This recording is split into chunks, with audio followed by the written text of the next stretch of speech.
What's up guys, today I'm going to be talking about the Spectre Time Phantom 2. The first thing we have to do obviously is the unboxing. You have this folks alligator skin box. It's just a cardboard box, but it does look quite nice. And in the inside you have a few accessories, which is always a good thing. For example, you have the screwdriver to be able to take out the screw links in the bracelet, and you have an extra strap, a leather strap with once again that croc design on the actual leather, although it's just normal cloth leather. Now there's one thing that I had a bit of a problem with this strap, and it's that I actually couldn't get the hole of the strap to line up with the hole in the case.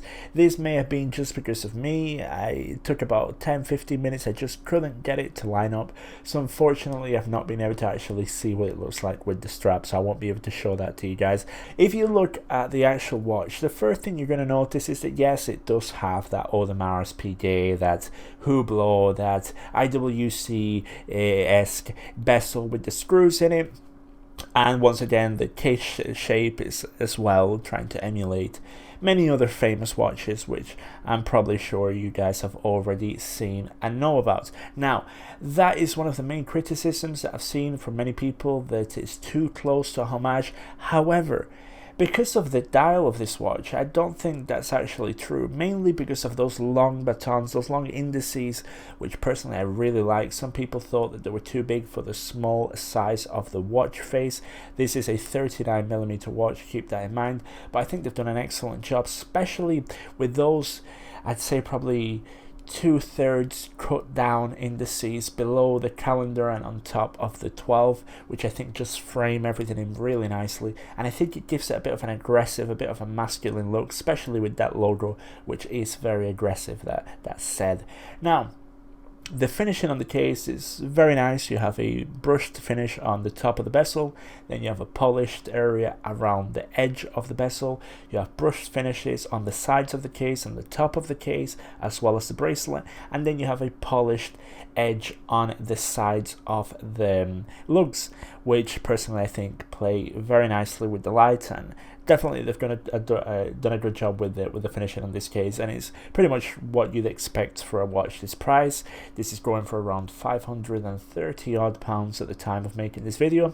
The movement that they have used in this watch is a Swiss STP 111. That is obviously very similar to the ETA 2824. It's a very solid movement, very good movement, and once again is in line with what you expect for the price, so I have no qualms there. Now, there's one issue that I have with the calendar.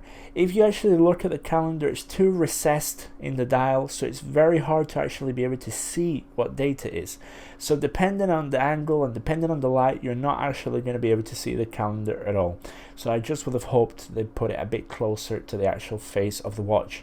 Now, the screws, although I think they're real in terms of I actually tried to unscrew one of them and it did work, I don't think they're actually holding anything in place, and the main reason I think this is because they're all perfectly lined up, which I've heard is almost impossible to do, and it would probably be impossible to do for this price range anyways. Now, the bracelet on this watch is very nice. It has a butterfly clasp. It's very solid, very easy to open up with those pushers on either side. Has the logo on the buckle, on what would be the buckle, where the buckle would be anyways, and the bracelet itself is very nicely finished. As I said, it's brushed, but it does have a bit of polishing on the edges, I feel. I'm not too sure of that, if you could call that polishing, but it is a very nice bracelet. As I said, it has a screw links, so very secure, and you have the added comfort of having a screwed out holes in the actual case to be able to take that bracelet off easily. So in terms of integrated bracelets, this one is perfectly fine, and I'm perfectly happy with it for the price of this watch. Now, the case shape is a bit strange. It does have a few contrasts, and I think the contrasts are also carried out to the crown.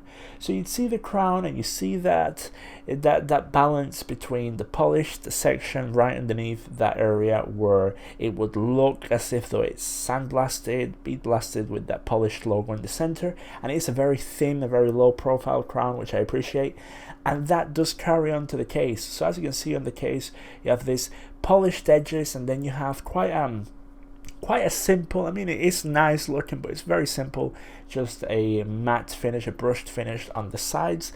However, I think the case is maybe a bit too tall for my liking. Maybe I would have liked them to just shave off just a tiny bit of those 11.2 millimeters of height. I think that maybe that would have made the whole design work a bit better, because I think it does feel a bit top heavy when you're wearing it on the wrist, and that is especially true because the case really doesn't have much curvature at all at the bottom. It is quite a flat case back, so because of that, the way the watch lands on your wrist is made not to be uncomfortable only by the fact that it is such a small watch at 39 millimeters and 48.5 lug to lug. But if it was any bigger, I think it would be an uncomfortable watch to wear because of how flat that case back is and because of how angular the design of the case is. However, it definitely looks good, especially the top part with those very rough, very aggressive edges where the bracelet starts. Now, this movement is obviously hacking, hand winding, and adjusting the time and the date is perfectly fine, no problem there. The crown, I have to say, is probably one of the things I like most about the actual case of the watch, because as I said, it sits very low profile on the watch, doesn't dig into your wrist, and I think it goes very in line with that classic elegant look that the watch has. Now, if you look at the back, you have a display case back with a sapphire crystal to be able to show that Swiss movement. They've done a bit of customization on the rotor, nothing too special, just put the logo on there. So, I mean, personally, I'm not that big of a fan of showing off a movement when you've not really done anything to decorate it, so maybe I would have preferred just a solid case back with, I don't know, some kind of a design. However, it definitely doesn't look bad.